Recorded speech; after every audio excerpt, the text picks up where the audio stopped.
Let's put our hands together like we know what a malacologist is. It's Dr.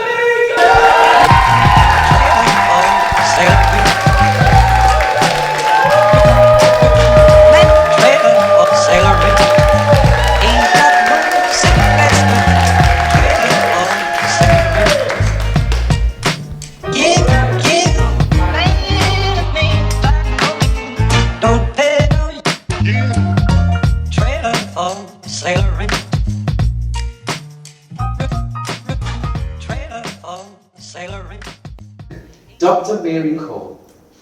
Whenever someone is named, has doctor, I always wonder, do they want to be called doctor?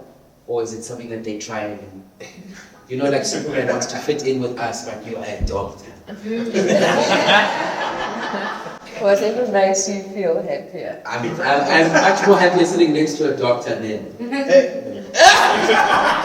The only trouble is, don't think that I'll help you if you have a medical problem. Oh God! I'm still worrying when I go on an aeroplane that sometime if someone's got a problem, they're going to come quickly to call me to help, and then if I don't, I say I can't. I think just on that note, because you guys don't know, number one, what a malacologist is, which is what Mary is, but number two, there are only 2 malacologists in this continent. My question to you is twofold. Why only 2? Is it like a difficult subject matter? And number 2, I think what we're all asking is, what is malacology? So I think there's so few of us because there are not many museums that have collections.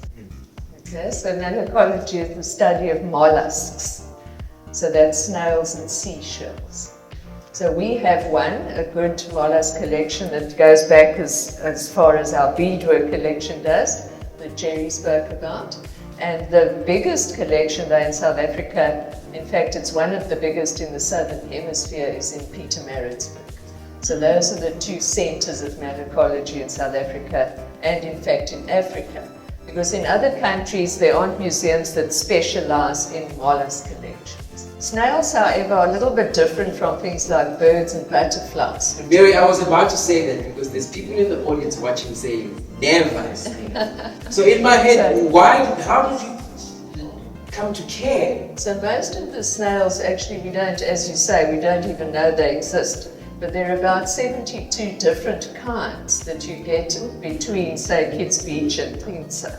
If one cares about any natural organism, then that spills over to the others. So some people might care about mammals or birds, but maybe didn't give much thought to the others. But in terms of, they're all part of the same ecosystem, they all have a role, and they all depend on one another.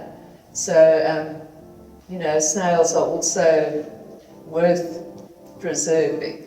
Animal cruelty. How many people are against animal cruelty here? Animal cruelty, yeah? How many people? Come, I want to see hands.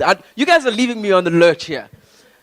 Animal cruelty, everyone believes animal cruelty is wrong. My first question to everyone who had their hands up is, what about mosquitoes? No answer. What about bugs? What about all the times that you've squashed a cockroach? Do you guys realize every cockroach that has come across a human being has either been persecuted, attacked, or killed? Literally nothing has changed for the cockroach since 1994. Nothing. So you love rhinos, not animals. And cockroaches will never win. Like, they'll never be free. We're too huge. Even if they find like a Mandela cockroach to save them, it's not going to help. We're too humongous. What is he going to do? Never. And never. Shut up. It's over. Where are they going to find a second Mandela cockroach, guys? It's never going to happen. Thank you, madam. With the growth of cultures that have come into, I guess, Eastern Cape from the north or whichever direction, in my head, I would think that that has an impact on the natural environment, i.e. mollusks, especially when it comes to building on coastline.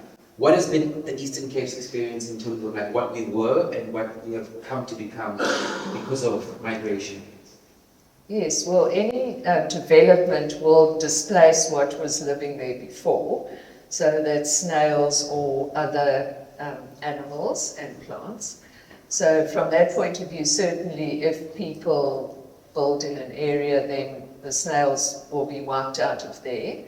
But luckily for snails, not like some of the other animals that are bigger, that are more charismatic, snails can, a very small patch of forest or bush will have a lot of different snails in it. Whereas, birds and bigger animals might get displaced from a small area. And if there's any natural vegetation nearby, and in East London, as you know, we are blessed to have lots of green spaces still. Africa and Berea.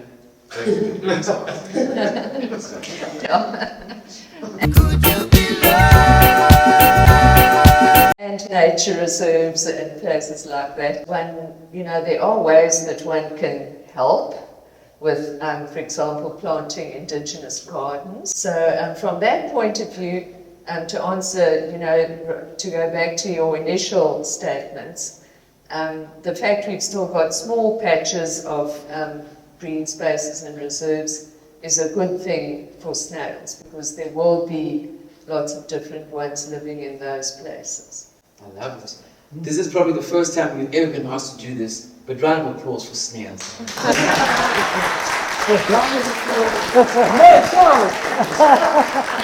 I know for a fact that's the most interesting you've ever been in a snail. Thank you. Of course, mollusks also include the seashells, which people know a lot more about and are more pretty and bigger and more impressive. So. We love you, snails, if you can hear us.